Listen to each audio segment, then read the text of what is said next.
Hey, what's up? Welcome, guys. New Capital here with you guys again. Christian Larco, Hector, and today we have a pretty cool guest. Please introduce yourself. Am I on? I thought you were Yes, gonna no, put you're on. Yeah, you're good. You're Hey, on. I'm Gio Garcia. Usually the co-host on this one, but Hector took my spot. Yo, Hey, Hector. He's Cool. in training. we're gonna Yeah. ask him a lot of heavy hitters today. Pretty cool. So today we're gonna be talking about the current market for real estate subject twos. We have seen a lot of shifts in the market. I see lately people leaving the industry, people talking, people realizing that real estate is not as passive as they one previously thought Yep. it was. We have a lot of interesting points and interesting facts. We just had a meetup on Thursday. That was 2 days ago. Yeah, 2 days ago. So it's really cool to talk to different investors, different people, and see their perspectives and see where the market's going and all that good stuff. Hector, do you have anything to add? Well, yes. Besides the the meetup this week, that was phenomenal. Yes. We are actually able to start a full interview for Gio today, and they started doing this without even thinking about themselves, just thinking about the other people, and it's a good thing that we're gonna actually get to know who Gio is now. Stop trying to say I'm teaching you, Hector. This is a good tip. I Okay. say you like a lot, so it's okay. Okay, cool, Gio. Give us a little bit about who you are, where you're from, a little bit about like your life. What do you want people to know about you?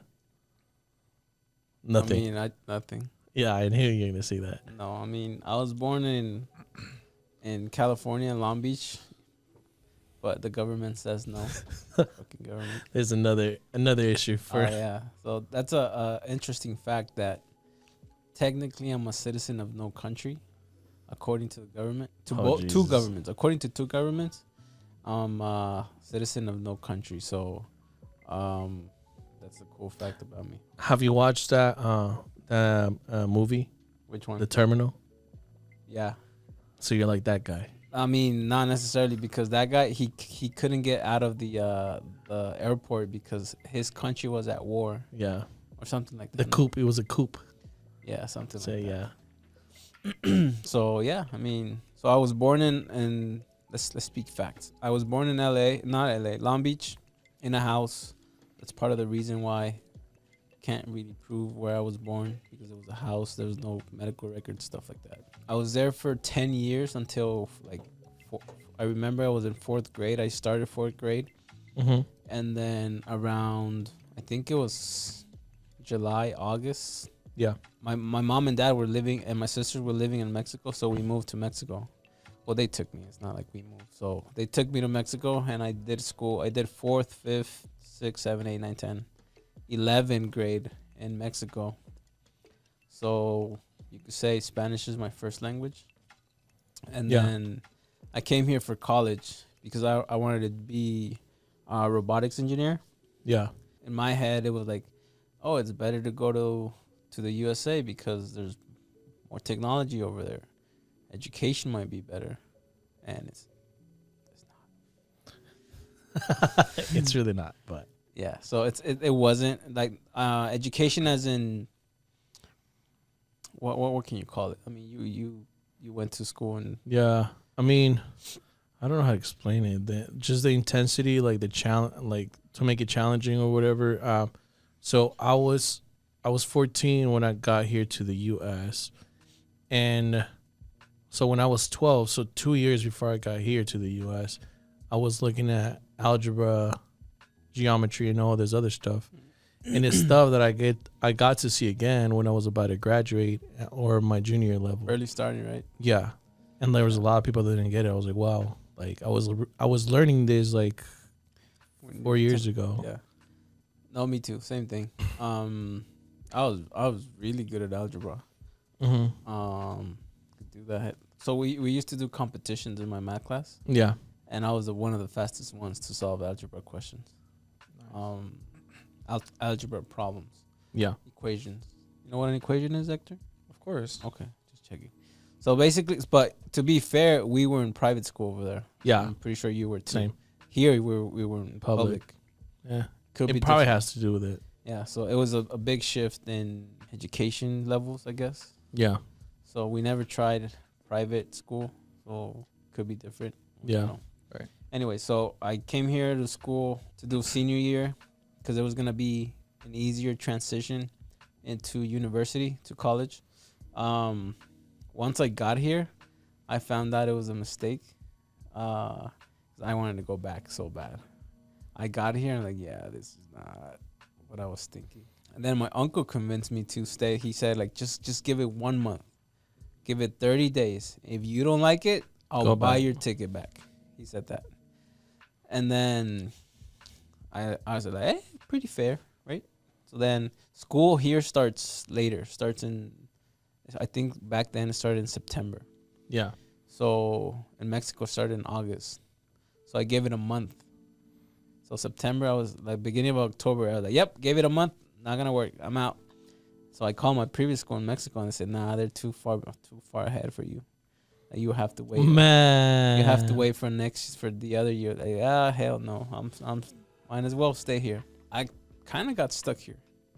So then I finished high school. Some of my credits didn't transfer over. Like the things that you don't see in Mexico, like U.S. history, U.S. government, English 1, 2, 3, 4, and like other stuff that didn't translate Yeah. into the public school here in the States. So I didn't graduate because I was missing credits. Okay. But I went to adult ed. Well, I didn't know that. Yeah, I finished that thing like that. So they told me, oh, you should do like a credit every week. Bro, I used to do like 3 credits in the same week. I would just go there on a Saturday, and they'll tell me like, all right, read the chapter. They'll give you the book. Read the chapters. Once you're ready, come back. I'm gonna give you a test. If you pass it, you'll get your credit. So what I did was go in there. I would read. You know how there was a summary at the end of each chapter? Mm-hmm. I would read the summary of each chapter, and then you know how there was questions, and then the answers in the book. Yeah. So I would read the questions and the answers, and then I was like, I'm ready for the test. It'll take me like 2 hours to read, 2-3 hours, right? And they will tell me like read chapter 1 to 3, and then 5 to 7, skip 8, 9, 10, and do 12. They'll tell me like do these chapters. So I would do them. So it'd take me like 2 hours to read through that, and then I'll do the test. I'll pass the test, and then I got my credit within like 3 hours. Wow. Bro, 3 hours, 1 credit. So then it's like, and then he said, "You want?" And then the professor was like, "It wasn't a professor. It was somebody just there. I don't know if they were a teacher or not." He was like, "Hey, you want to do another one?" I might as well. I'm already here. So I used to do like 2 credits per weekend. Jesus. And then one time I did 3 credits, the easy ones. Like I knew a little bit of U.S. history because they teach you this in Mexico. Mhm. So I think when I did history was the day that I did 3 credits in one Saturday. Mhm. And then they found out what I was doing, and now they gave me quizzes per Chapter. chapter. So now it delayed it a little bit more. How did they find out? Did you just tell them? Bro, I was doing 3 credits per Saturday. It's like, how the hell are you doing it? And everybody else was going like super, super slow. Everybody, you could take as much time as you want. So they'll tell you like, we're here Monday, Wednesday, Friday, and Saturday. So you You just come go in here, Saturday and Yeah, just do that. some people would go there, read 2 chapters. The next day, we'll read another 2 chapters. And then the next day, we'll read another 2 chapters. I was like, I don't have time for that. I'll go in there and read the summaries, read the questionnaire, and at the end of the chapter, and do the test, and I'll pass it. I was a really good. I was. I was a really good test taker. Yeah, so like B. All right.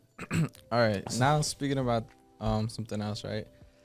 You're a really good person regarding to like planting a seed, right? And I see Right. that all over your personality and whoever you get to know, right? I'm sure this is something that your dad taught you, right? It's called the farmer's law, right?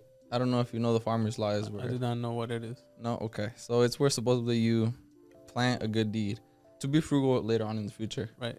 So, I mean, I thought that your dad did teach you something like this because like you said, he's a farmer, and he cultivates foods and Yeah. vegetables, like all this like product. But I see that in you, and what makes you do that all the time? The what that plant and then. Yeah, just So one thing that my dad told me, and he said like he said if you're gonna do something, do it right. Otherwise, don't do it. Don't do it at all. That's what he told me, and it stuck in my head. Like if you're gonna do something, do it as best as you can. Otherwise, don't do shit. Like don't waste your time. That's what he told me. So to answer your question, that's part of my principle. Like that's my like main one. So whenever I do something, I go all in. If I'm gonna do like mediocre, I just might as well not do it. So that's in me. okay. Yeah. Does that answer your question? But I didn't know what the farmer thing was. It's called the farmer's law. I was just learning about it not that long ago, like 2 days ago. Yeah, he said my dad said like when I would do mediocre stuff, he said like doing mediocre stuff y hacerse menso is the same shit. So I took that to heart. Does that answer your question, Hector? It does, yes, it does. But there's more, to it. Mhm. There's also this part of like real estate where you're so knowledgeable in. Like, what's the thing that makes you stick to like learning real estate and to just being able to teach others, and like how do you have so much knowledge to real estate? Like, what made you like stick to it? I like to learn. That's probably my favorite thing to do, learn. I listen to music very rarely. I still do, like at the gym, Yeah. for example. Like I listen to music, or when I'm driving, when I'm like, Bachatas or what? yeah, bachata is my thing. Whenever I'm stressed, I listen to music just to clear my head. But typically, when I'm driving or when I'm at home, like relaxing, I'm watching YouTube videos. Right now, I'm watching YouTube videos of why the fifth SpaceX launch is so important for the future. So I was looking into that Why is it important? because now they can land in a precise spot. They can land back in a precise spot. Oh, So now they can plan like a mission to the moon, for example, and you cannot land anywhere in the moon. It has to be like a precise spot. So now that they can do that, they can start planning for that. so they could create a base over there, Yeah. and they could just land there. Yeah, because there's like everything. There's in engineering. There's a margin of error all the time. So if you can adjust, if they can adjust in real time, like the landing, so now they're confident enough to go to the moon, for example, and land in a precise spot. Because not every spot in the moon is perfect to land. That's why. That's interesting. So I was learning about that, and then I was learning about I haven't seen the Marvel things. I'm looking like why. Have you seen Wanda and Vision? Yeah. So I didn't know there was a white Vision.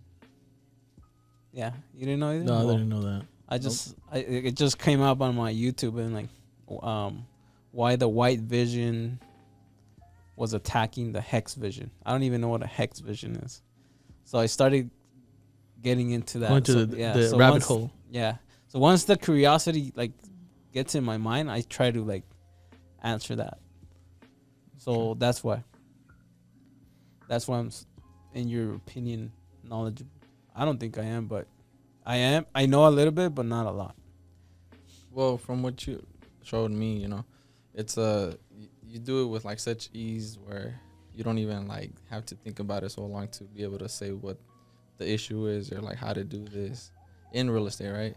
Also in your detailing business that we haven't even mentioned yet, but in your detailing business you've been doing that for 12 years, and I'm sure it's the same thing. You're like what to do and how to fix it right away. Yeah. Like because I go into the thing that I like the thing that interests me. And when you say stocks, I know zero about stocks. Yeah.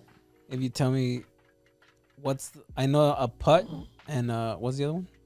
A put and a Put and a buy. What is what's the call? other one? And a Call. call. I didn't know Yeah. that. I don't like. I forget that. Yeah. I cut a putt like it's golf, like, but it's not a putt. Yeah. No. So once I dig into something, I dig in deep as much as YouTube can provide.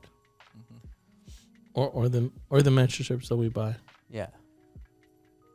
That. Now talking about a little bit about real estate and this stuff and how you are, who you are as a person. I want to say too that you take a lot of not a lot of risk, but whenever you need to find out how something is like, in being your partner, I want to say that we always go in and then find out, figure out what it's like, right? A lot of people are afraid to make mistakes. Yeah. I think it's very important to make mistakes and make them fast Yes. and learn from them. Correct. You want to know why? Why? I get anxious. Like the same thing when people tell you, "Oh no, like sub 2's a scam." All right, let's check it out. Let's try it. Let's see if it's really a scam. So I like to the thing that interests me, I'll dig in. Mm-hmm. I'll even go as far as trying that scam or that theory Yeah. because I want to know for sure. What do you think about getting scammed? Because I know that you have invested before into programs, and I'm gonna give it straight up, like the Amazon thing, right? The Amazon stores. Yeah, that was bad. Do you get? So I know a lot of people take that personally. Like whenever they make a mistake, they're hard on themselves.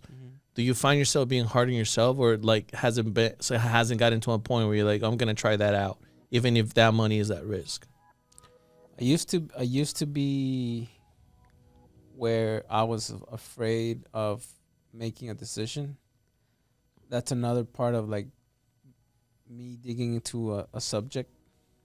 So I'll have to know everything before making a decision.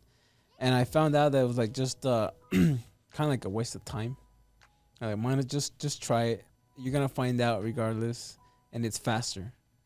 And then like the Amazon thing, I was like, I'm just gonna do it. If it happens, it happens. If not, well, oh well. Did it hurt? Yeah, but you just gotta move on. Like, you're not gonna gain anything crying about it. I think this was right after Choice, so which is another mentorship. So I learned from it that you can't be a victim. Like, if you did it, you did it. Like, move on. It was a mistake. Move on. Yeah. Yeah. So Yeah. you can't be a victim. I want to say that's huge, especially for a team, and families actually. Like, whenever something happens, if the team is used to finding someone to blame, it's like, okay, like whatever. Like, let's say Hector messed up a call, or I messed up a call, and like the team is like, oh, who was the one that did the call? It's like, oh, Christian. It's like, okay, like I made the call, so what? You have to be proactive in solving the issue, not finding someone to blame. Yeah. So that's a huge thing about Choice. Yeah. You need to do Choice, Hector. I mean, I don't blame nothing on anybody. So No, it's just like a little It'll help. like eye-opening Experience. what is it again? Choi? It's like It's like an Explain EQ, emotional intelligence workshop, but it's intense. Okay. I You think don't- you guys mentioned you guys both went together, right? Or Nah, he I went went first and he got me through it after. that was Candace's fault. Yeah. Shout out to Candace, Shout out to Candace. the white girl. Yeah. Nah, that was kind of like the thing that started all the mentorship stuff. Yeah. yeah. It was great though. That was probably the thing that made me realize, like, hey, we're here for a certain period of time. Make mistakes. Yeah. As long as, like, you hear me say this a lot. As long as I don't die, I'm good. Like, I'll make any mistake. Yeah. So that's my. And sometimes you have to put yourself in those situations, tough situations, to test who you really are and make sure that you can come out of it. That's how I see it. Yeah. just a challenge, Hector. Just another problem to solve. Yeah. I like problem solving too, by the way. That's why probably. I mean, that's what you like subject. Yeah, I think that's the thing. Cause I have an engineering mindset. Problem solving. So I'm asking this question. Do you think that could be detrimental sometimes? Yeah. When? Because I remember that back then I would try to solve everybody's problems, like especially family. Like, hey, I don't know, I'm having trouble with my business. I don't know how to start. I'm just gonna give you an example. I don't know how to start a brokerage. Can you look into it? So there was a problem. And I was like, yeah, I'll look into it. And I'll spend, and since I dig into the subject, I'll spend weeks trying to look for the answer, how to solve that problem. And with no result. It was just, quote unquote, a waste of time. Okay. Because I would find the answer, I'll give them the answer, But they won't do anything. and they didn't do anything with it. So I started becoming more selfish. Like, all right, I'm just gonna solve my problems first. You can't pour into somebody else's cup if yours is not full.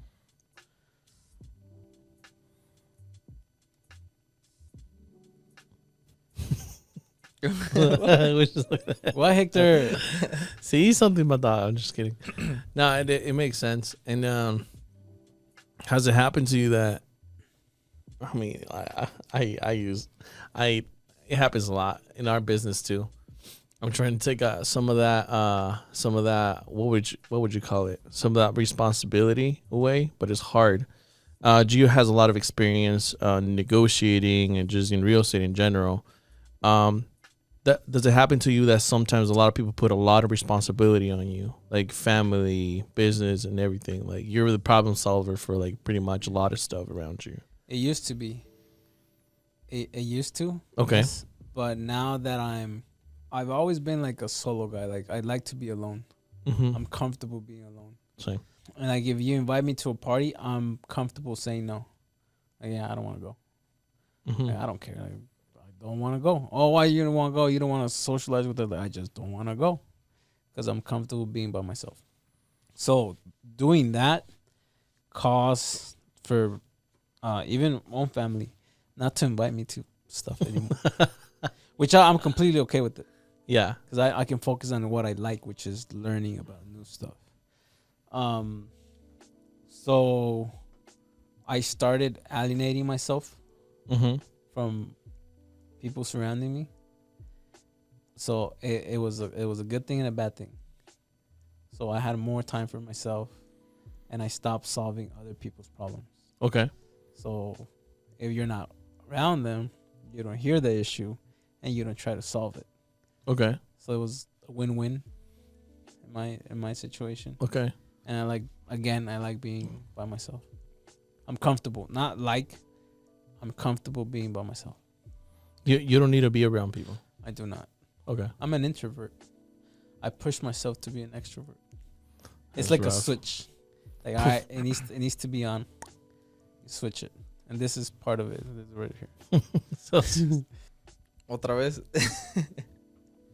What's up, Hector? Keep the momentum going, Hector. Keep the flow. Well, I'm letting Christian ask some questions now. So just as a tip, like interrupt you Quick guys. tip. Like tip. So if you're thinking of something, a question, like when I'm talking, if you think of a question, remember it. Because once I start I answer that question, you should be ready with your question. Bam. So you should be ready with that question. No, So it keeps flowing. I've had multiple go through. So- but Well, you're not gonna. Yeah. Here's my question building on that one. I was waiting on my homie. But I'll let you the next one. go ahead. So you say that by kind of alienating yourself because you're comfortable doing that, you don't have to deal with other people's issues, right? Right. But in one way or another, we get paid for solving people's issues, right? Right Right. now through real estate and everything. Do you think, what is the balance, right? Because if you alienate yourself completely, like no one will know who you are. so you cannot solve issues and get paid for that. Exactly. And like, how do you keep the balance between like being known, or do you just get known for that one thing that you want to solve and you want to get paid for? So I learned this from Pace, Okay. another mentorship, expensive one too. To answer your question, in order to get paid for something you know how to do, you need to let them know that you know how to do it. Okay. So that's marketing basically. Yeah. So in my mind, I was like, all right, as long as I'm good at something, like people are gonna start talking. Oh, Gio knows how to do it. Like you talk to Gio, but like other people are busy too, Yes. so they'll forget about it. Like if you help them, the next day they'll probably forget. Like they won't spread the word. So I need to spread the word. So I need to market myself, and I didn't realize until we started getting into sub 2.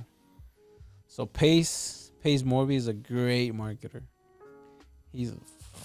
I think he's, people that I know, he's like one of the genius people I know.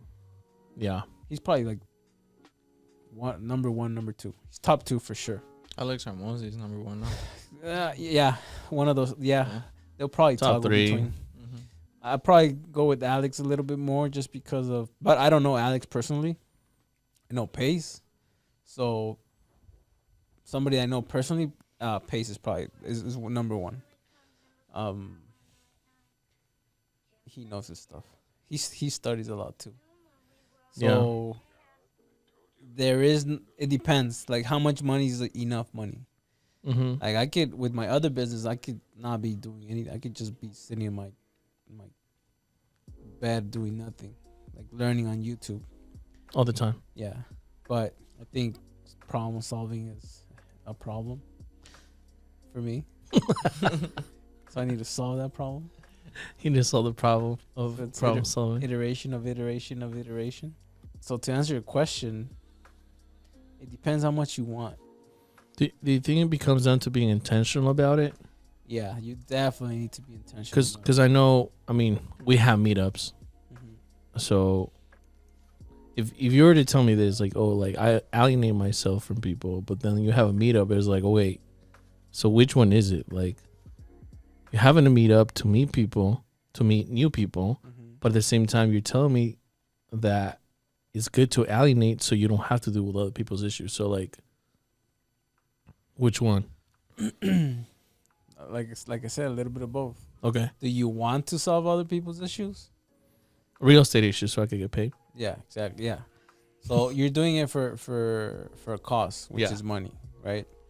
So if you need money, you need to meet new people. You need to solve other people's problems. And to solve other people's problems, you need to be knowledgeable about that problem. Yeah. So you need to so that's your motivation, like the money that generates it. Yeah. So now the question is how much money you want. All of it. So then you need to know A lot of people. Shit. We'll need to work on that. Like I said, I force myself to do stuff. Yeah. That, like, sometimes I don't want to go to a meetup. I prefer not to go. I like gym. I prefer not to go to the gym, but I have to go. I don't have to go, but like it feels good after the fact. Yeah. Right, yeah. So I'm glad that I did it. It's one of those things. Now Sorry to interrupt you. Go ahead. Yeah, but so for you to stop problem solving, right? What would you have to get in order for you to like stop? Like, is there like a number in your head? Is there a reason why you would like be like, I'm finally getting out of here? I mean, you're still young, right? You're still like what, 36? 36. Yeah. I mean, not that young. So when I was young, when I was your age, give me all the problems you can throw at me. I'll solve them all. I'll stay up late and solve them all because I had nothing to do. But right now, like I notice that I'm getting tired. I'm like, I'm burned out. I need to rest. This is my second Celsius for a reason. And I had three shots of espresso this morning too. So I'm getting burned out. I'm getting tired. So what was your question again? So what was what would what- would be your number in your head? Let's say money wise, like how much would you have to have, or get, or what's a good reason for you to be like, yeah, I'm gonna stop problem solving for. That's a great question. Everybody has a different answer. I was raised in Mexico in a little town. I was raised with, well, one of my friends were people that didn't have a fridge in their house. Like, can you imagine that? I can't. People that didn't have a shower, they didn't have hot water. Those were the people I used to hang out with. Mm-hmm. If you put me in Mexico, the money that I have right now, that should be enough. Right. If you put me here, I consider myself a brokey. The money that I have, I consider myself Right. that. And here's like more here in the U.S. is more like especially in Vegas, like you can always do better because you always see other people with more money, but we don't know the sacrifice that it took to get there. Right. Or if they're renting everything. Yeah, or they're lying. Or they're like, yeah. Mm-hmm. I'm a lazy guy. I'll put in the hard work, but not too much. I'm lazy. I've been saying that since the beginning. I'm lazy. Right. I don't like to work. I work because I like the problem solving. That's probably why I work. And the money's just secondary to that. But the problem solving and learning is probably the number one motivation for me. To continue problem solving, but what would make you stop? But I don't think he'll stop though. I don't think I'll stop. So you don't think you'll stop? Okay. It's like It's just like if I have more money, I can solve more problems. it'll be bigger problems maybe. Yeah, bigger problems.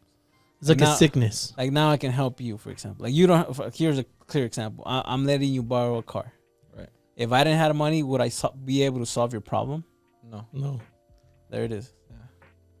So the more money I have, the more problems I can solve for other people, for myself and other people. So it's just like, when do I stop? I'm probably not gonna stop. To me, it's solving issues. Money is not the motivator. I mean, I like it, but it's not my. the main reason. Yeah. Okay. Yeah. So now talking about real estate and what I talked about in the beginning, a lot of people have been quitting real estate. It's funny because I had two conversations today about how these people that were running businesses, now they're into real estate, and then realizing that it's not as sexy as they thought it would be. The cash flow is not as good as they thought it would be. This guy said, like, man, I would much rather just have another, I'm going to say it, like another ice cream shop. I used to know who it is. Yeah. Another ice cream shop, and it will make me way more money, and like I will manage it so much easier. Right? We know, I mean, Kevin Cho went out over there My boy Kevin Cho. to a podcast and said, hey, like this real estate thing, I don't know. You know, it's not necessarily like making too much money. So there's branches about real estate, right? There's the traditional real estate. I know my boy Alan Hui right here, Yeah. the corner office. He's making bank. We should And- have him here. We should. I'm gonna ask him. Hit him up. He's making. I think he was number one sales guy in September 2024. Number one, Dang. and we started together. I remember we were going to the same classes at Keller Williams. We started together. We would ask questions each other. Hey, how do you cancel an escrow?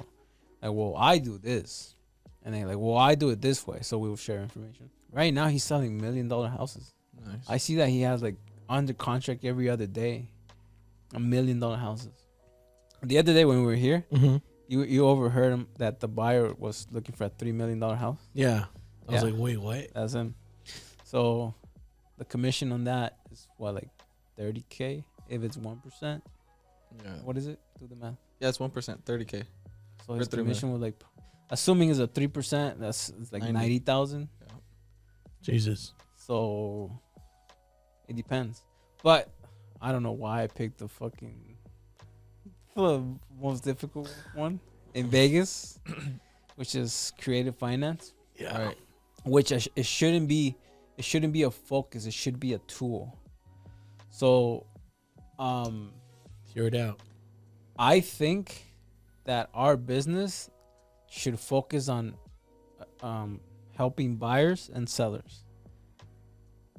That's it. That's the general idea, right? Helping buyers buy, helping sellers sell. Yeah. How do we do that? Is now that's where creative finance comes. Traditional real estate sales comes. Like me being licensed, right? So it's a tool in the tool belt. Creative finance, in my opinion, right now is difficult, very difficult. Yeah. And I think it's the market. Yeah. So on the way here, I was listening to a video, Alex Ramosi.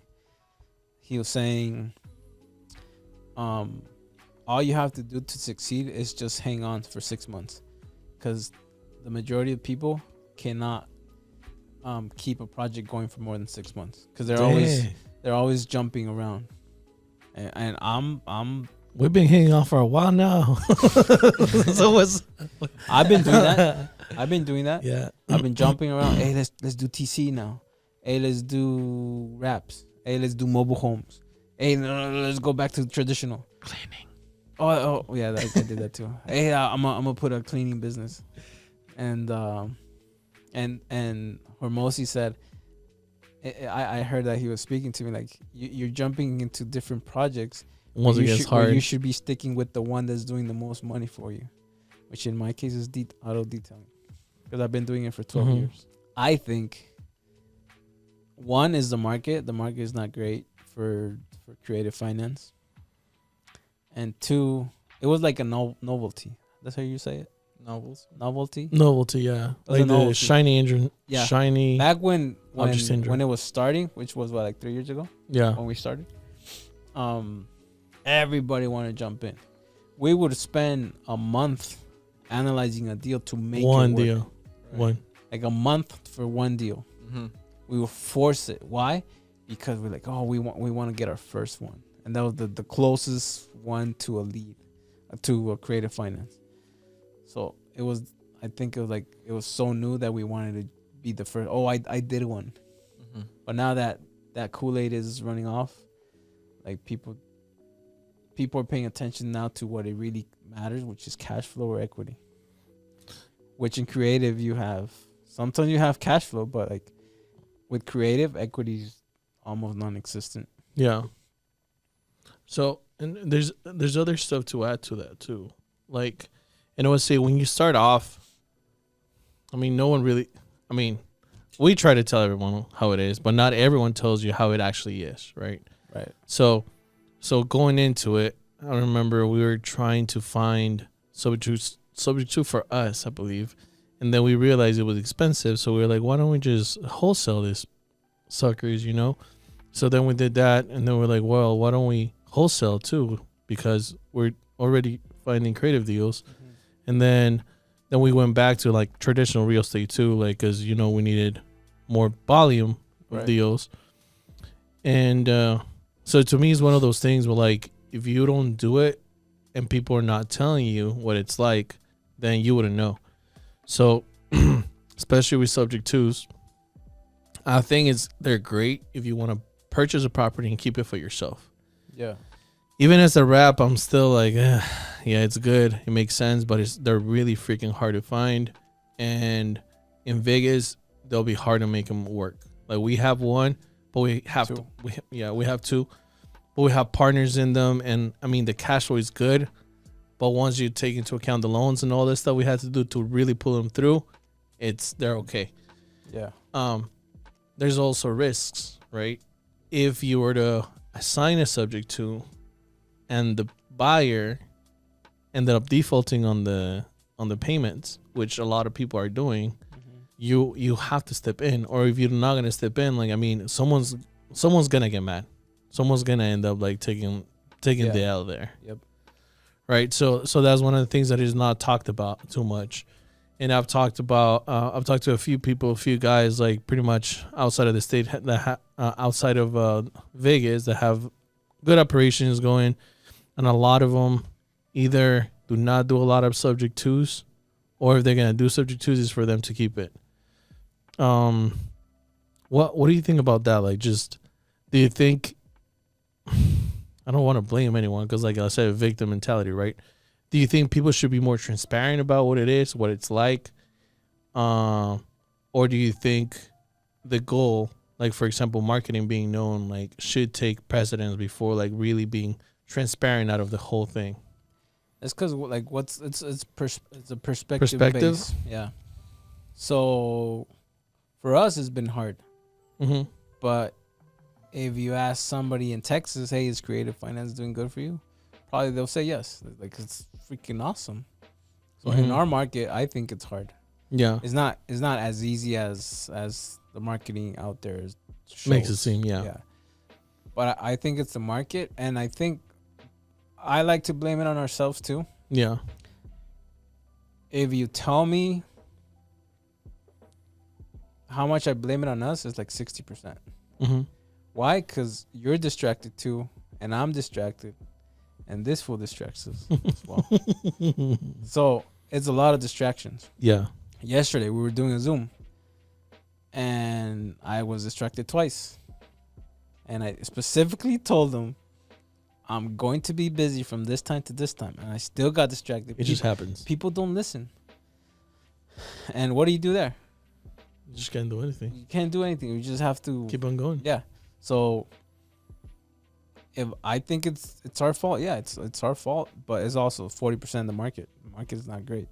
Yeah. But can we do better? I think so. I think it's always an evolution, though. I don't think it's I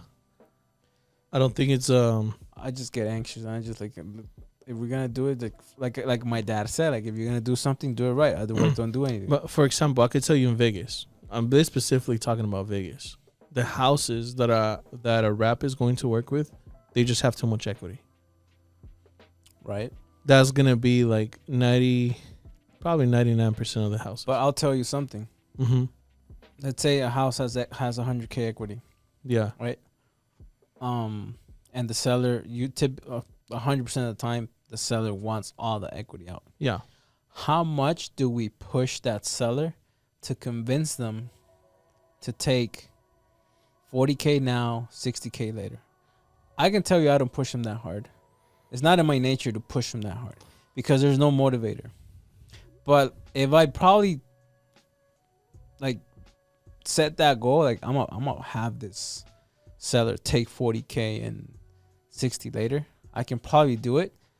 Mm-hmm. But I assure you, there's gonna be over promises and maybe a couple lies. Yeah. So, do I do that? No, because it's not in my nature. I like to under promise, over deliver. Again, if you're gonna do something, do it right. If not, don't even do it. Yeah. Like, I mean, and like, I mean, and we've had this conversation a few times. Like, are we doing this right, or should we go into the evil side? You know, like, I mean, I'm not going to, but you know, sometimes like I'm like overly transparent, right? Like, if someone tells me, "Oh, like, what's wrong with this house?" I'm gonna tell you what's wrong with it. I'm not gonna try to hide it. Oh, hey, like, is this a good investment property? I'm gonna tell you it breaks even. Yeah, so probably not good. Yeah, so some people lie. Like, it's a great. Can you do Airbnb on it? Yeah, it's a no. You can't do Airbnb on it because the restrictions of the city. Exactly. But they don't tell you that. One, it could be they don't know, or second, like it's the buyer responsibility to find out if it's possible. Yeah. But if I know, and I'm telling you that, it's a lie. To me, it's a lie. Yeah. And I'm over promising, under delivering. I don't. It's not in my nature. Like, I prefer not to do business than to under deliver. No, 100%. So, do you have any questions? Yes. Don't So use speaking more ChatGPT, about, Hector. it's not ChatGPT. No, it's News Nation. It's as regarding about politics now a little bit. Donald Trump and Kamala Harris are going at it. This is My uncle. Yes. What about him? They're going for affordable housing, right? Mm-hmm. So first off, Kamala, and I'm not too sure if Trump did say it, but they're assisting with $25,000 for first-time home buyers, and that's already happening. Right. Other than that, Trump is trying to curb illegals from coming into the nation, Right. which will make, I guess, the rents and just particularly the rents, right, lower per month. What do you think about that? Like, do you truly think that curbing all these illegal immigrants coming into this, nation will help lower rent rates, or what do you think that has to happen for the rents to go lower? I have no clue. So first of all, I'm not into politics. Right. Just because Donald Trump is my uncle doesn't mean that I'm into politics. So mi tío. Tio Trump. Tío Trump. So no, but I'm not into politics, and I don't know why. If you ask me, like, will illegal immigration benefit the economy? Again, it's perspective. All right. So, my dad's a farmer. He has had me do farmer stuff. Yeah. Backbreaking, bro. Like, I'll probably do like 10 minutes of it. And like, I'm done. Yeah. Oh, that's a good experience. It was a great, and I was like 20, 21, 19, and the guys that were doing it, that would do like for 7 hours straight, nonstop. Like, how the hell did they do that? Right? This is in Mexico, by the way. And I did a report on this in English 2 or 3. Controlled immigration. It's because there's a lot of sides to it, but let me just, in my opinion, controlled immigration is good for the country, because you get cheap labor. If you get cheap labor, then profit margins for companies are greater. Now, let's say the owner of that company can expand more, right? So on an auto detailing base, I can buy another truck. I can service more people, right? With that, I need to buy chemicals. I need to hire a mechanic because the machines break. So I'm providing the money's moving. The money's moving. Do you pay taxes? I pay taxes. Exactly. A lot of taxes. I pay taxes. I'm able to, for example, in this case, buy stuff for the office. That's where we work. Yeah. If I had 2 trucks for detailing, I would not be able to afford the shop where we work. Yeah. Right? We would be working separately. Uh-huh. At home, trust me, I get distracted. Right. Mm-hmm. I get distracted like you have no idea at home. If I'm by myself, I'm watching YouTube, or I'm cleaning my office. Out of nowhere, I have the urge of cleaning my office. So, I think illegal immigration is good in for the economy in a certain perspective. Like everything, there's bad things to it too. Obviously, if you don't control it, if you don't control it, which now it's illegal immigration, is there's all kinds of people. I've had people ask me for jobs. Illegal immigrants ask me for a job at detailing. I can tell they're not good people and good workers. If they came here just to work, then by all means. But some of them are not good people. So yeah, I there's good and bad, like everything.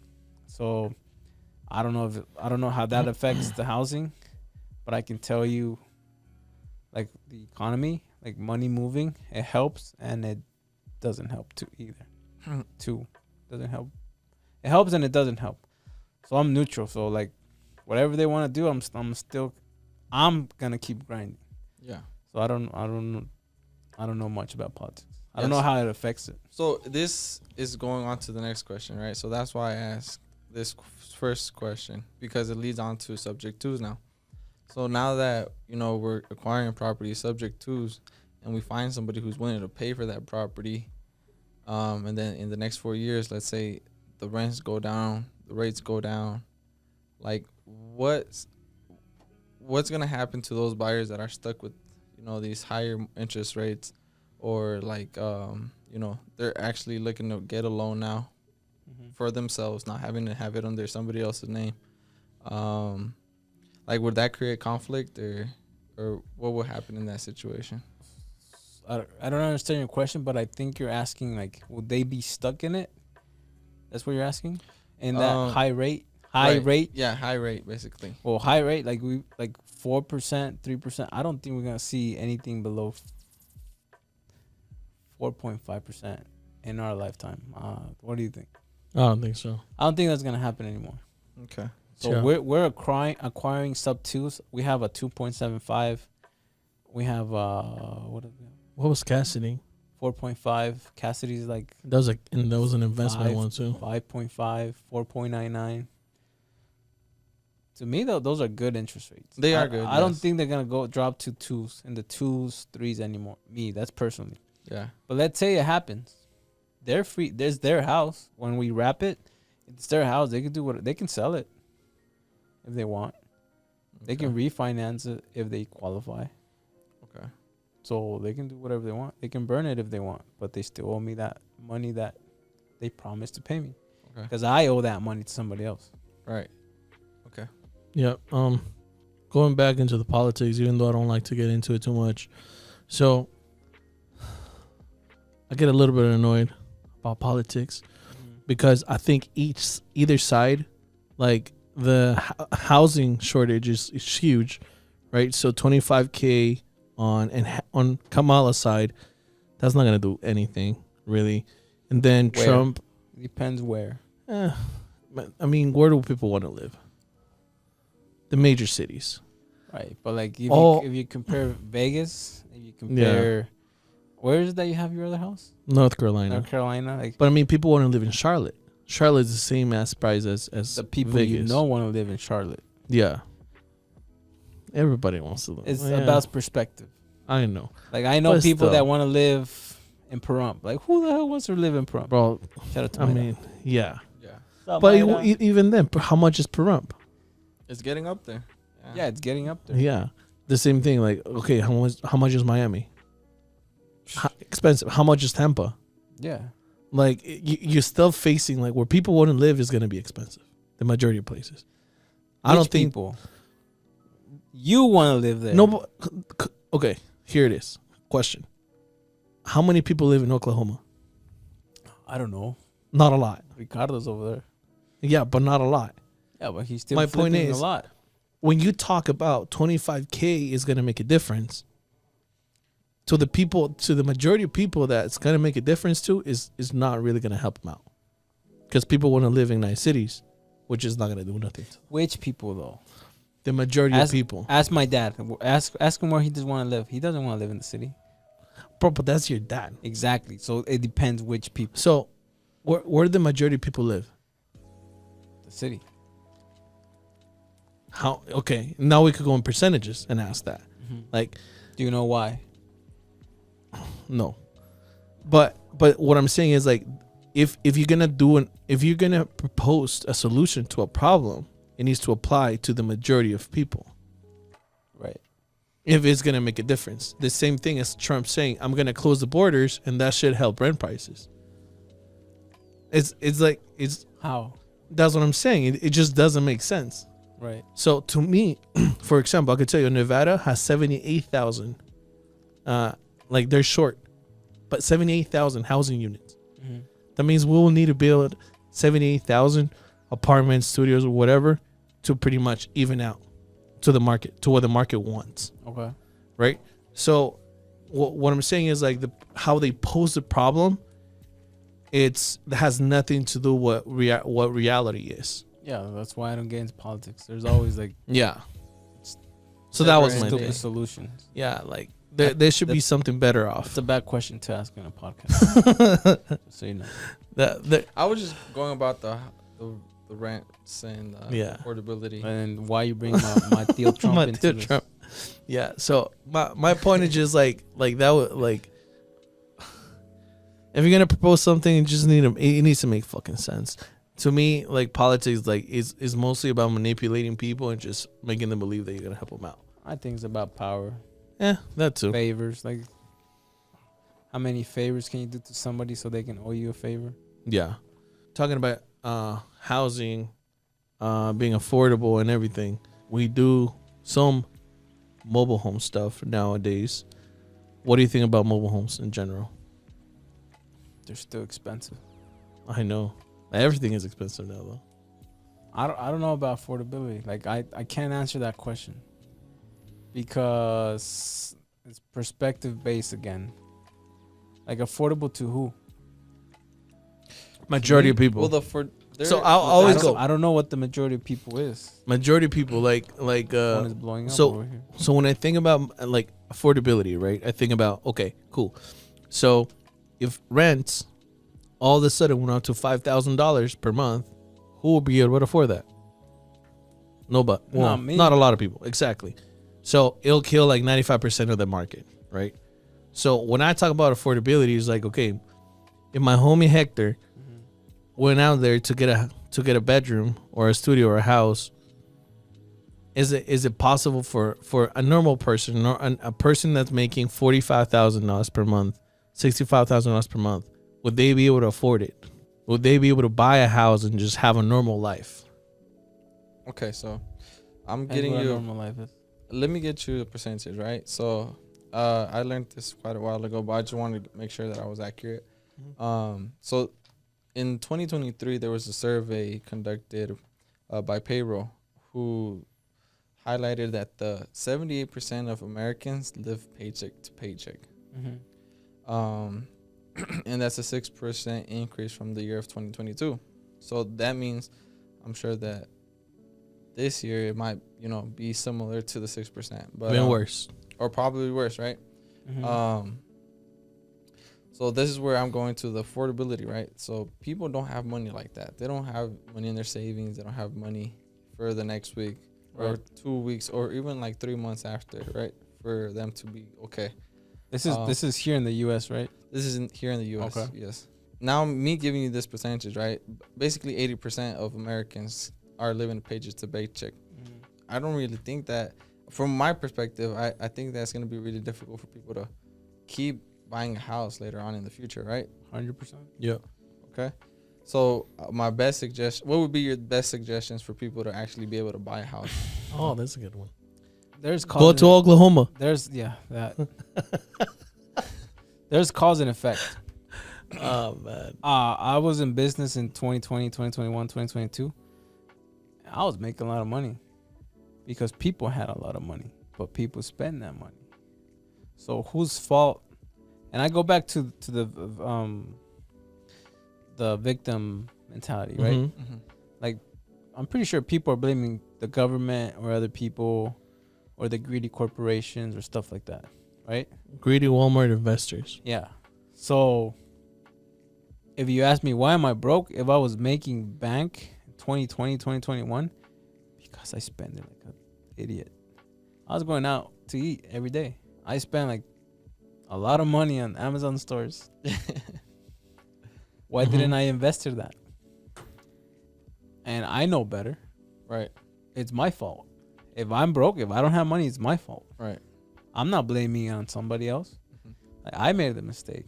I need to get myself out of the hole. This is my opinion. Why? Yeah. This is my perspective because, again, I was raised with poor people. They were my friends. I'll hang out with them. Right? I've seen them. I know them. I was raised on both sides of the spectrum, economic spectrum. Right. I went to school, to a private school, one of the best schools in my city. And you see like the top dogs, sons of doctors, surgeons, plastic surgeons. I see how they live, and I see these guys over here. And I think we all have a choice. And if you're living paycheck to paycheck, I think we should blame ourselves. Okay. Because I'm almost there. I'm almost there. I have back of a backup, but I'm almost there. But I blame myself because I can wake up earlier and work another hour too. I can be more strict with my guys, with my crew. I can be more strict with you guys. Like, hey, I don't want you to get distracted. If you come here to the shop, you're gonna work in the business. If not, get out. And trust me, that will put pressure on you guys. For sure. But it's like, you do whatever you want. I'm doing my thing. So I'm not going to pressure you guys. I should. But I think Americans are living paycheck to paycheck because they want to. Because they chose to. We don't have a sacrifice mentality. Like, I'm gonna sacrifice now to live better later. They want the benefits right now. A lot of Mhm. people want that. I see that. Hormozy said it. People jump from the next best thing because they can't wait 6 months to see a result. They Right. want results now, Right. and most of the people don't get it. Why? I don't know. I don't know why that is. So that was partial of the question. You need me to repeat the question? No. So why do you think Americans are living paycheck to paycheck? This is your question. It's your interview, so that's your Well, question I'm taking charge, my dog. I think it's that. It's because people Okay, so don't want to sacrifice. okay, but now explain what are the ways to take action for them to be able to, Take action. but more like handle them, like grab them by the hand, explain to them, and be like, okay, It just depends on what you want to do. right, like be hard on them, be hard on the people that, that's how I am, right? Like I'm pretty tough on myself when I'm like distracted. I feel some sort of like anxious, right? So for you to tell pressure us and all this, right, to do more, not just tell the viewers, right, be like, tell them you gotta fucking, oh my bad, sorry the language, you gotta step up, You need to have. I say this often. You need to have a why. If Right. you don't have a why in your head, it's easy to get distracted. It's easy to deviate your ways. Right. So I have a clear why. I have a goal by 2026. I'm getting out of the country, and I took that seriously. It started as a joke first, and then I was thinking like, I should take that seriously. I'm getting out. I'm going out. Does everybody know this already? Well, Well, now they know. Now they do. Now they know. No, they do. So This they take forever to edit this, so it's probably gonna be too by much. 2020, by the end of 2025, it'll Shout be out to there. Lucas and Santi and Lucia. Lucia sees this. So, what was I saying? Oh, I have a deadline. Right. This is how I do things. If I don't have a deadline, I'll take forever. I'll take my sweet time. Okay.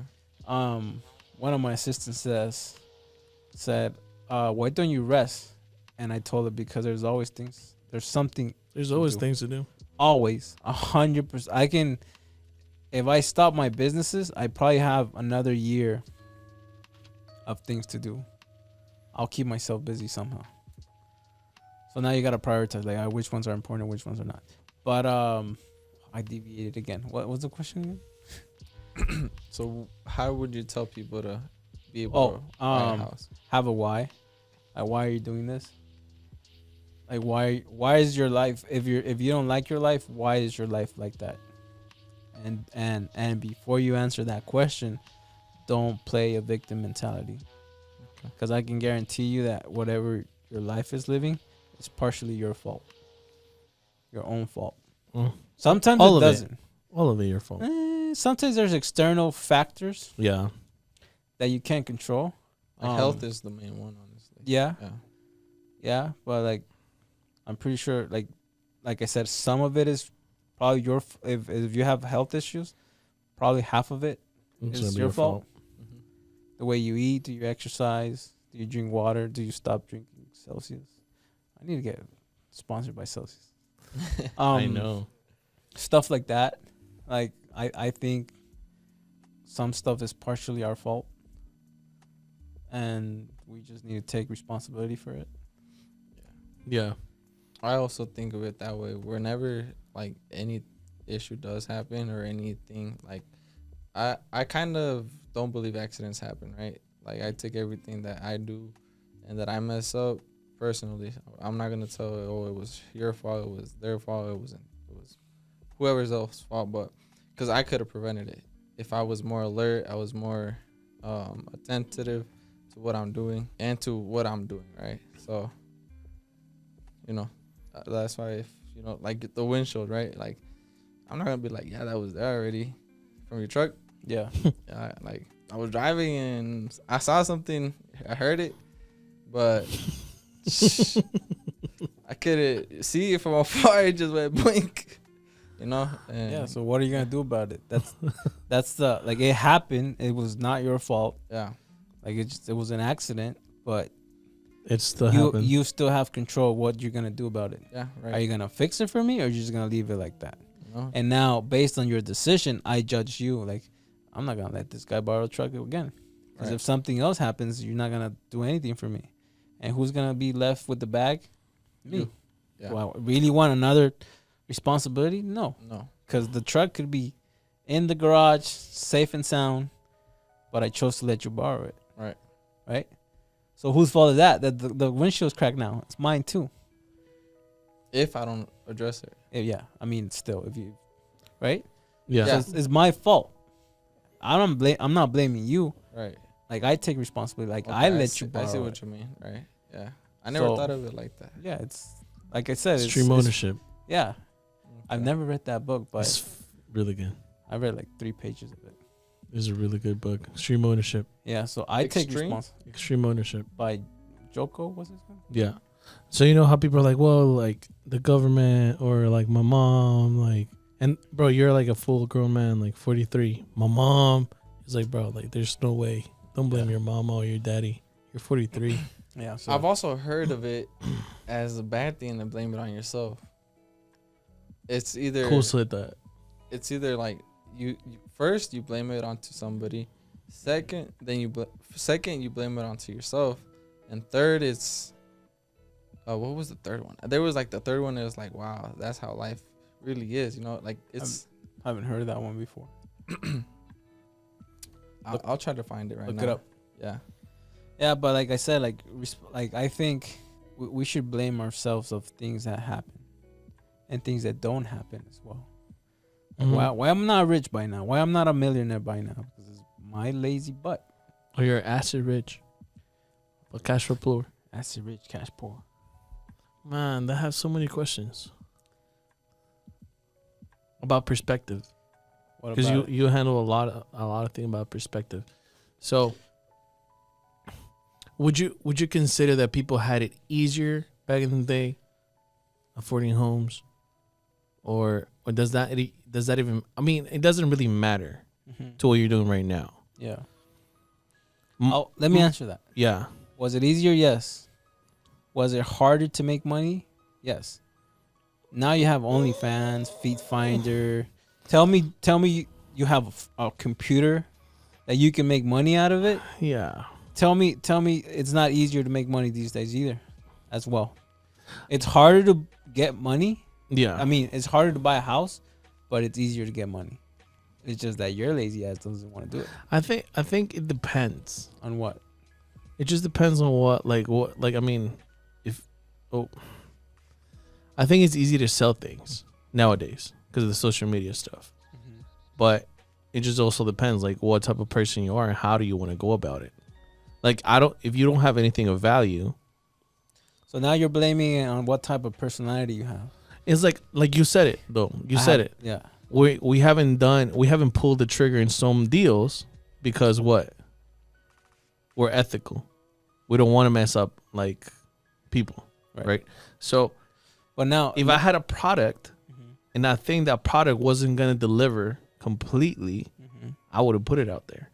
But I could tell you because I buy a lot of products, not a lot of them, but we've had a few products. Like I bought some stuff. To me, it doesn't feel complete. nothing's gonna be perfect. You know Okay. this. You're in engineering. Yeah, Nothing's 100%. yeah, So I operate on like, all right, let's try it and Mhm. we'll get better. We'll do iteration. Each iteration you get better. okay, Because you can't start like, oh, it's good enough. And you have this. We were discussing the other day, like, hey, let's do this.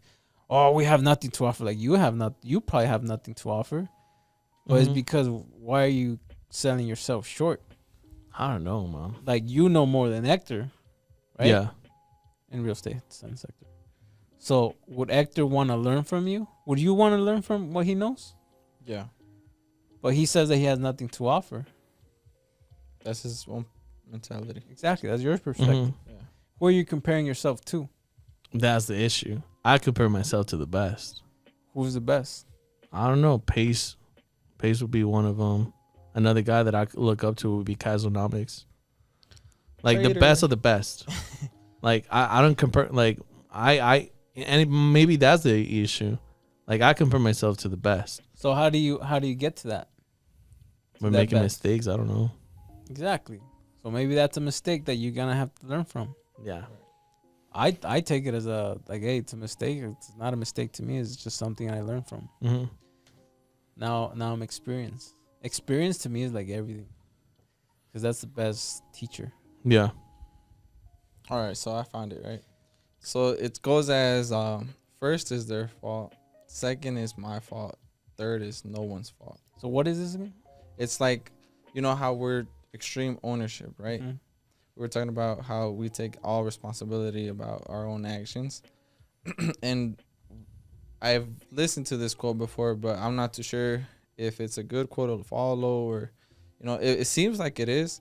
But what do you think about it? It's first is their fault. Second is first is their fault. Second is my fault. And then third is no one's fault. To me, is first is my fault.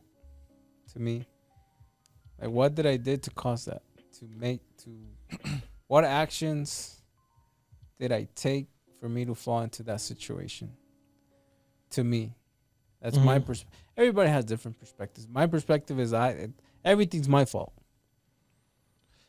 But that's where that third one comes in. It's no one's fault. It's where you're at peace, but you're still learning, right? Right. So that's where I'm like, okay, if I'm saying it's always my fault, a lot of faults are going to happen. But at the end of the day, you're still learning from those faults. Exactly. Instead of saying it's my fault, just be like, it's no one's fault, right? Like, it happened, but, you know, you learn from it, Mm-hmm. but you don't have that, oh, I'm at fault for that. So when I kind of don't agree with that. You don't? Okay. because it's my fault, man. It's like I Right. have control over my life. Right. Like nobody's telling me what to do. Yeah, right. I mean, if I want to be here, it's because I want to be here. If I don't spend time with my family, it's because I not prefer, but like I have to be. In my mind, I have to be here or I want to be here doing the podcast. Right. It's hot as hell too, so it's I could tell you like, hey, let's end it because I'm hot. I can just walk away and not tell you anything. But I'm hot. I'm suffering because I want to. Because I want to continue the conversation. Right? So it's my decision. Right. So it's, to me, everything's my fault. But don't take a fault as in like you're gonna feel Personally. bad about it. Like fault is like is your responsibility. Yeah. You get me? Okay. So let's say even if Gio had a deal and he gave it to me so I could close it and I didn't close it, it could seem like it was my fault. And I will perceive it as my fault. I would take it as my fault. I wouldn't feel bad about it. I'll learn from it. But he would also feel like it's his fault because he could have probably closed it. So then technically it's no one's fault. No, but I take no, responsibility. he is still his responsibility and it's still mine. Okay. It's not like, but you remember, we're not talking about like shifting blame. Mm-hmm. It's not like, let's say you blow up a deal, right? And like Gio was like, bro, like that should have been easy. Like what the fuck? Yeah, it should have been easy, whatever. But like I'm not gonna hold it on your back forever.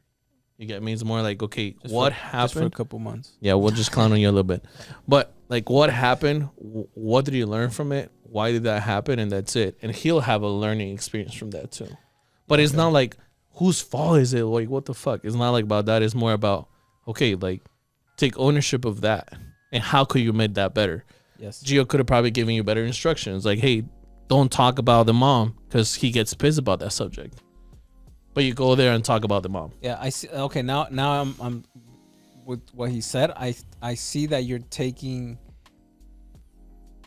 fault in, you're equalizing fault into blame. Like I don't. When I say it's my fault, it's like I should have said it's my responsibility. Like, yeah, let's change that. Yeah, that's a So- phrase. Right. I see that you're getting confused on I'm blaming myself versus I'm taking responsibility. Yeah. I should have said it's my responsibility. It's not my fault, it's my responsibility. Right. So everything when I say when it's fault is my responsibility. Yeah, and also, I mean, the word does have a big. So every single time we've said "is my fault," in our language, and we should change that, is responsibility. Because responsibility comes from a place of power. Like, you're responsible. You could have changed it. You're in command of it. Fault means like you're at fault. You're like the victim. You're Like the- yeah. this happened to you, right? Right. Poor That thing. that's where I'm like, now that I see the Yeah. changing, You're responsible. yeah, like that's what. Yeah. So it's very important to like define and sometimes use the right words for it. So it's the way this one hits a lot whenever people say it, and whenever I read about it again, it is like fresh in your mind. My mentor told me that same thing too. It was like Cass. He was to say, the place you're at right now. And you're like, okay, yes. It's like however much money you're doing, however your health is, however the relationships with the loved ones that you have, all of that is a combination of all the decisions that you have taken in your life. 100%. Like, that's your ownership. That's the way you should own. It doesn't matter. It doesn't really matter what happened to you through there. And I know there's messed up things that happen to people. I'm not, excusing that.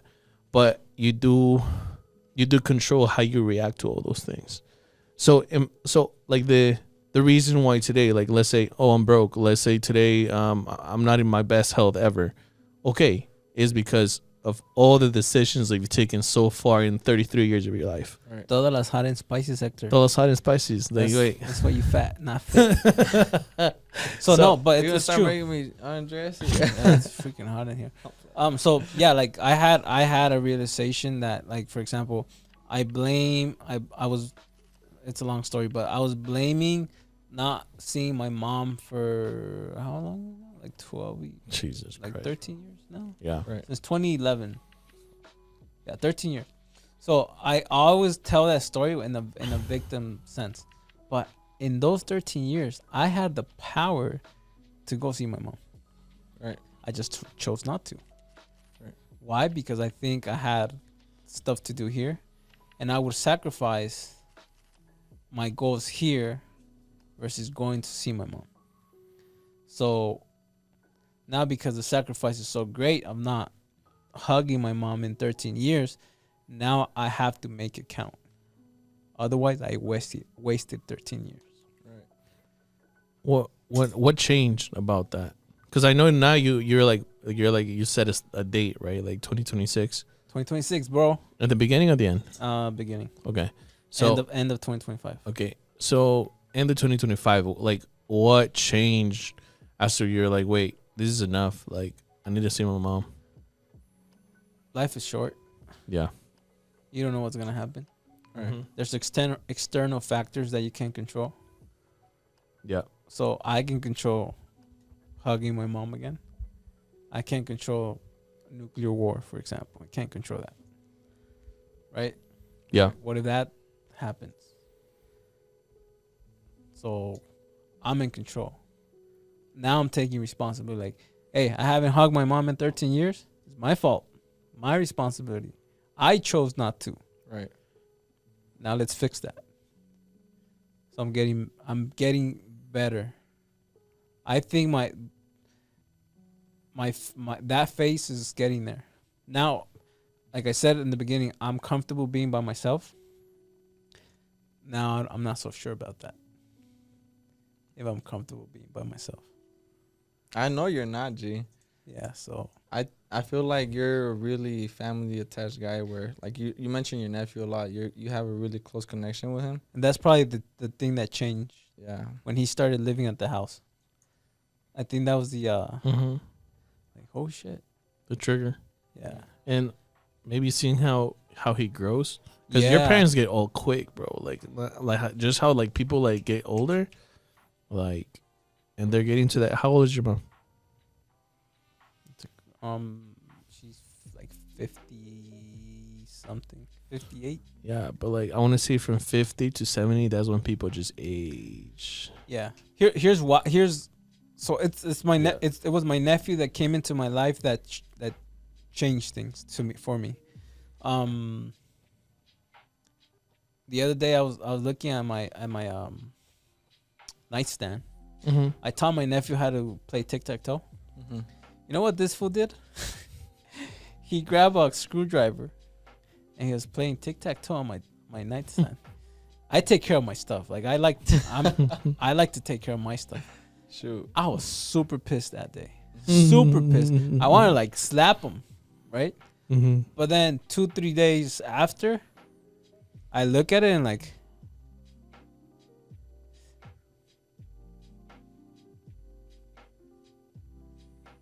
It's all good, G. No, shit happens. It's life.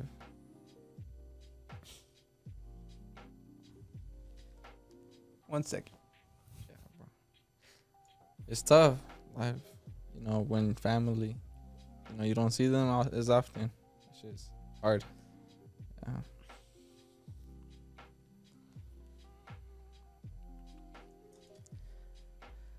Hold on, because if I keep talking, it's gonna happen again. It's okay. So then,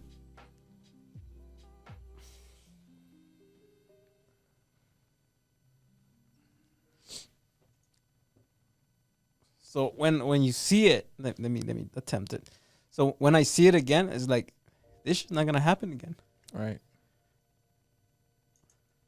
Mm-hmm. Yeah.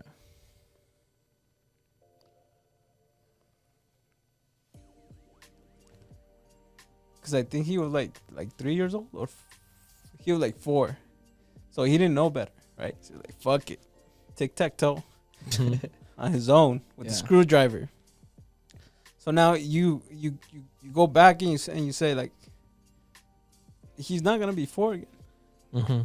So then the same thing with other family members, like my mom, for example. She's not gonna be. How old was I? I was 17 when I left. So she was. She's what, like 21 years older than me. So 17. So she was 38. Mm-hmm. She was my age Right. when I left. So then she's like, I imagine her. She's like, God damn, my kid is not gonna be how he was Mm-hmm. back then. Yeah. There's all that missing time, bro. So, like your brother, Right. right? Right. So you're sacrificing not being with your brother. Why? 'Cause I wanna. Are you know, making it count, Yeah, you gotta make it I count. have to. or you're wasting your time and his time? Fuck, that's a big one right there. That's why I was like, you know, today actually, I was able, you know, to finally go over there and actually be with them for some Yeah. time. Yeah. It was a little bit. It was like 2-3 hours. But when I was leaving, you know, I always took care of him, right? When he was born, all the way up to like 6-7 months. You know, I was always there at the house because my mom and her boyfriend were working, and you know, I was still at the house. You know, I was learning other stuff. It wasn't specifically real estate, but he basically looks at me and he thinks of me as like a father in a way. Right. Yeah. Cause I was in the morning when he would wake up, I'd pick him up, change his diapers, give him the leche and all that. And today, bro, you know, he's all happy to be with me like 3 hours. He was there with me the whole time. Everybody was there. Everybody else. My uncle got there. He didn't even give him attention when he usually goes. And he was just like, Hector. Like he see me stand up, he'd run. Like he's not walking yet, but he's like holding on to things. But he comes directly to me. He gets anxious that I'm gonna leave. Yeah. So, you know, that gives me, it hits me. And, you know, I also, it made me cry. You know, when I was walking out the house and my mom also was out there, you know, like for me to just give it to my mom, he didn't want to let go. Yeah. So, you know, I was like, damn, you know, I gotta fucking do some shit. Exactly. Yeah. So now it comes to, before I cry, I'm not even gonna look at you guys. So Yeah. to me, it's like, all right, I'm sacrificing time from not hugging my mom for what? To waste time to be on social media and not do anything with it. Right. So maybe you should think yourself that. Like every time you're distracted, Mm-hmm. you're taking time away from your son Yeah. to do what? Get distracted? Yeah. You're not producing. Mm-hmm. You're stealing from you and him. Yeah. Same with you with your brother. Like are you making that sacrifice count? Or you're just wasting it? So that goes through my head. Right. 'Cause I saw pictures of my nephew when he was like 2, 3. I took him to ¿cómo se dice guardería? How do you say that? Daycare. Daycare, yeah, Daycare. daycare. And you know how they take I don't know, like that daycare, they take pictures, they take video, and they send it to you so you can keep like the memories. I was looking at it like this. I was like, this fool has the same size head. But then I was looking at it and like, damn, I'm not gonna live that moment again ever. Yeah. It's not coming back. Yeah, no. That's when like, are you making it worth, Right. Mhm. Yeah, you or have. you're just wasting time? You know, that's a really good point right there. We have, like, if you look at it in that perspective, like, there is no time to be wasted here at all. Like, you have to make every second, every minute, every hour of the day work. Exactly. Make it count. Mm-hmm. That's why I get pissed when I see people wasting time, like especially in my business. Like, what are you doing? Like, instead of you doing nothing, like, go home, enjoy with your family. Instead of doing nothing here, just spend time with them. Mm-hmm. So at least you don't rob that from them, so you don't Yeah. lose on both sides. Right. But people in my business see me like I'm fucking strict, which I am, but it's for them, for their own good, It is. because No. they probably haven't gone through this. Like, Yeah. So that's what's in my head. Like, am I making this sacrifice worth it? You're right. So, That's big. you know. And I like the point where you put a deadline in things too. So I'm gonna start implementing that Yeah, more that's- because You have know. to. you know, I just recently got news from my mom today as well that, you know, her relationship with their guy, you know, she's not doing so well, Mm-hmm. and the guy wants to move back to Mexico.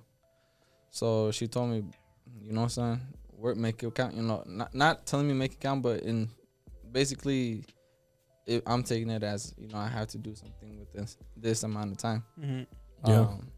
So, you know, she said within the next 2 years he's gonna be gone.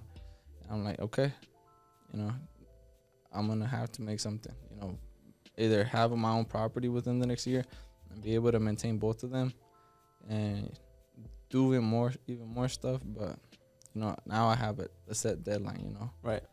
now my sister, she's with her man. My other sister, she's with her man. You know, me, I don't really care if I have a girlfriend or if I do. But, you know, my main focus is myself and my mom and brother right now. Yeah. Yeah. No, for sure. What do you have to say about this? It's a lot. It's a loaded thing. So, it's a cost of freaking. It's a sacrifice. You get me?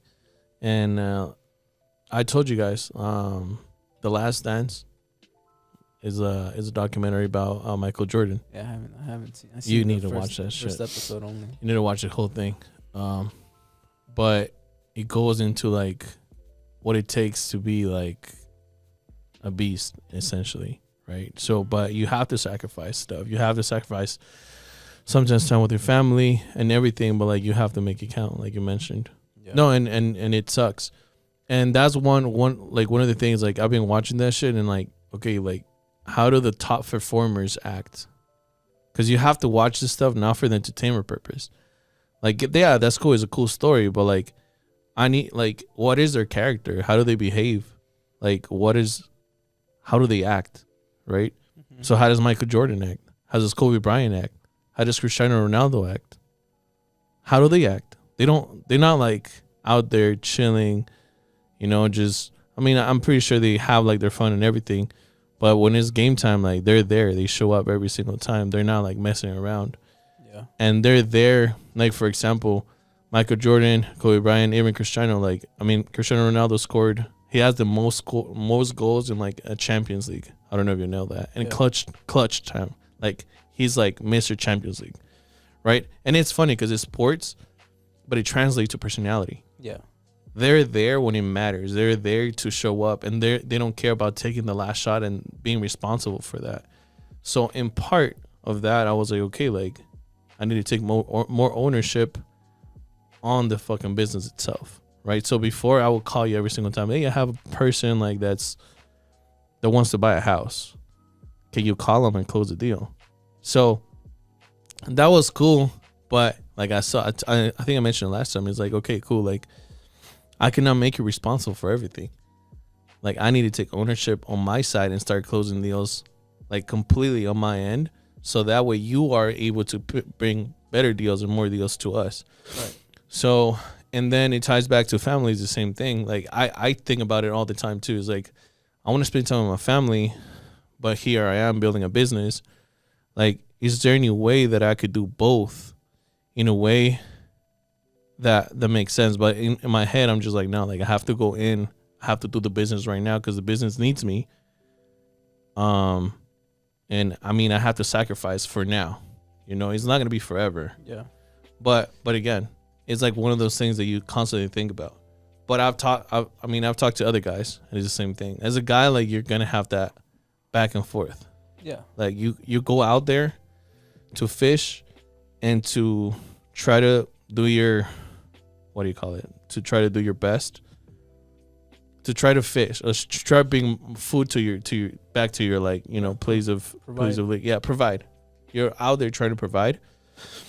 But you also don't want to miss the good times with your family, with your loved ones, and yeah, I mean, I think everyone could do better.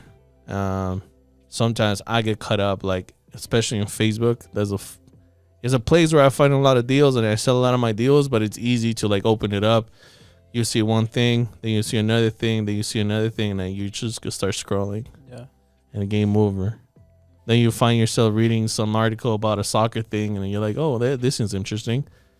And yeah. Yeah. So I know. That's why I have timers. Yeah, timers. You just gotta find. Thing. You just have to find like the way that your mind clicks. Yeah. To me, is being high in energy drinks gets me focused. Mm-hmm. I don't know, my body just got used to it, but like whenever I don't have one, I get distracted a lot. I get super lazy, like I get Hector lazy. Just kidding, Hector.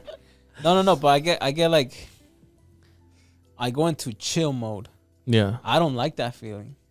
Like being in chill mode is like, again, it's to like, if you put it into words, it's like, is this sacrifice worth the squeeze?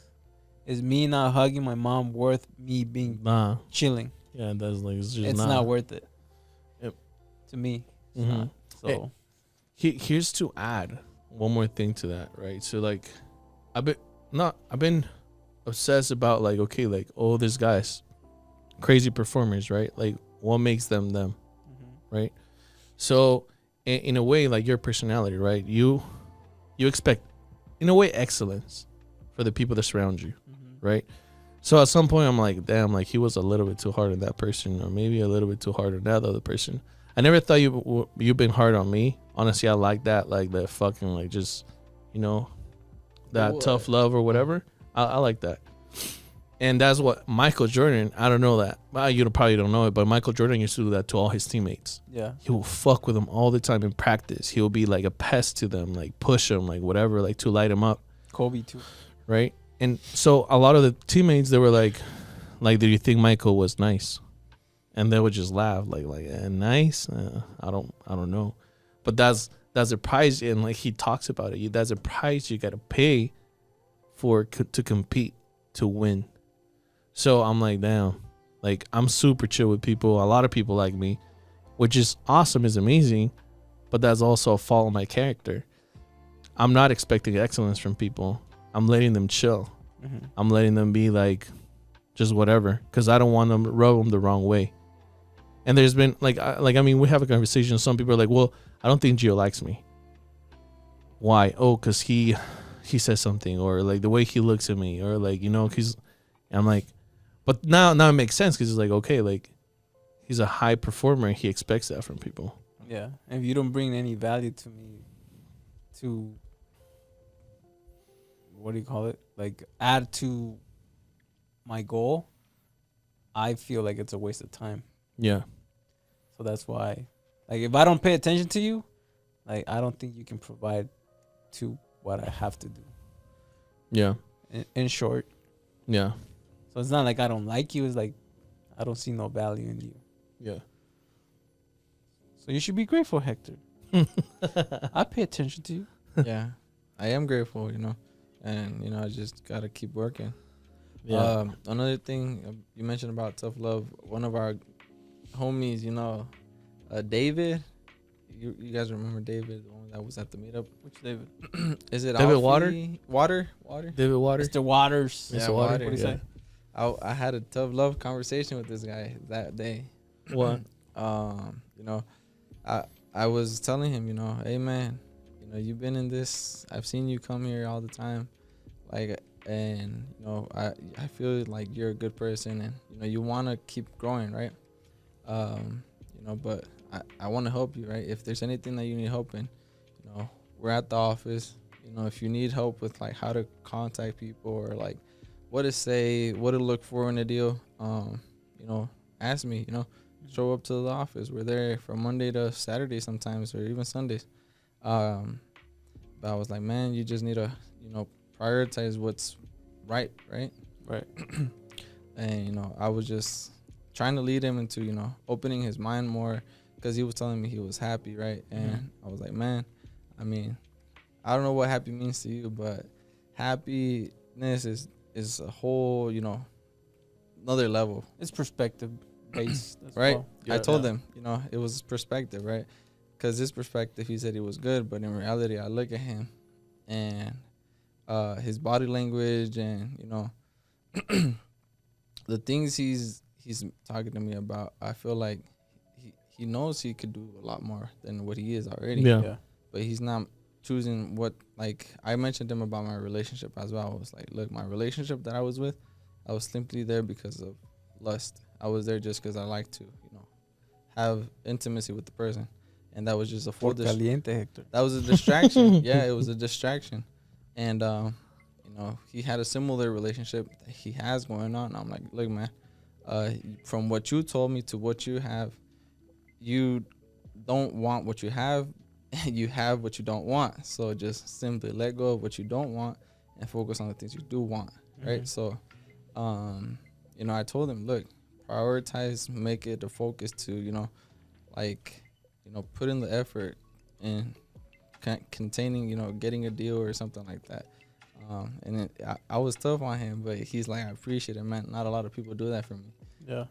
And, I hope, if he's watching this, we love you. Just keep killing it, bro. He don't watch YouTube, I think. Does he? He don't want you to. He just likes to take hikes. We'll put a mushroom on the thumbnail. He'll probably watch it after. No, in like you mentioned, perspective. Like I said, I compare myself to the best, but like, am I acting like the best? No, and that's a big, what would you call it? Realization. Just watching that documentary with that mindset, like watching who he is as a person. Yeah. Like, and I want to be part of a winning team. Like, every single time, like, I'm just like, okay, we're this, we're that. I mean, I think you're smart as fuck. I think you're smart. And I love the way that you just get on the phones. Like, you just don't care sometimes, like, what's going on. Like, you have the information, you're just on the phones. So I think we have a lot to offer. And we should be killing this market. But, though, like, we get deals done, but I think we should be, like, freaking 10 or 20 times more than we do. But yeah, we just gotta fix that. Now it comes down to competitiveness. Like, would you say you're a competitive person? Not really. Do you care what other people are doing or not? Or like, do you just care about yourself more? Yes and no. Okay. So yes, with like, I feel like I have the opposite of you have. I think I'm a smart person. Yeah. Right. And Yeah. and I like to think so. Like I'm so smart. Well, I But then with when I Mhm. find somebody else smarter than I am, I like, nah, I gotta be better than you. So that pushes me. okay. And then the other thing is like a 50-50 thing. So is the other thing is like the sacrifice. Like I'm sacrificing something to do another thing. So is the other thing worth more than what I'm sacrificing? Mhm. So if the answer is no, then there's no point of making that sacrifice. Okay. I'll put it into perspective. Me working in the US in real estate, creating businesses, is it worth me not hugging my mom, spending time with my mom? Mhm. So I have to make it worth Mhm. it. Otherwise, then I'm wasting my mom's time Yeah, and your my time. time. You could probably do it on remotely now though. I can, but do I really want to? I Not just want really. to. That's why, like, if you pay attention to what I do, I'm doing things so I set it up where I'm removed from the business. I'm Yeah. working on the business, not in the business. Mhm. So if you pay attention to what I'm doing, the movements that I'm making, is so I'm working on the business, not in the business. Mhm. That's why. That makes sense. And then I never had a deadline. Like, eventually it's gonna happen. Yeah. No. Freaking attorneys take forever. So like, screw this. I'm gonna put my own deadline. That's why. Did you tell them your deadline, the attorneys? I haven't talked to them since February. Dickheads. They asked for money, and For I what? played So they dumb. could chill. so Whatever. I'm just gonna look for somebody else. They pissed me off. Yeah. But yeah, it's been, and now we're at 45 minutes. Probably the longest that we've been here talking about different things, real estate, life, and other stuff. But yeah, again, G, like, man, I mean, thank you for being here. You're the co-host. Fuck, man, I think I'm gonna get emotional now. Bro, you're just a mentor to me. You're like my big bro. Even when you challenge me, which I don't think you realize that you challenge me, but you do, like, a lot of times, like, it's made me grow into like a better person, a better human, something more confident and someone more capable. I never thought in my life I would be freaking being on the phones and closing deals and making money. That seems so crazy to me that I do that now, and having the capability to do that. And yeah, man, like, thank you for putting this together, the team together. And I know, like, I mean, I'm part of it too, but honestly, like, without having you as the center of, like, the core, like the us keeping us together, it will be close to impossible to do it. So thank you again for being an excellent human being, for being part of my life, or for being part of my kid's life. And yeah, bro, I just can really say with words, like, you're a beast. Now, I mean, we could work on a few things on the business, but honestly, bro, like, I mean, thank you, man. That's all I could say. Thank you. Couldn't do it without you. Thanks, man. Got anything to say, my dog? Say bye, Hector. Well, I want to be thankful for you guys as well, for Gio and Christian, for giving me the opportunity to work with them and allowing me to, be in their lives, because I am really in their lives, daily. Yeah. You're annoying as fuck, Hector.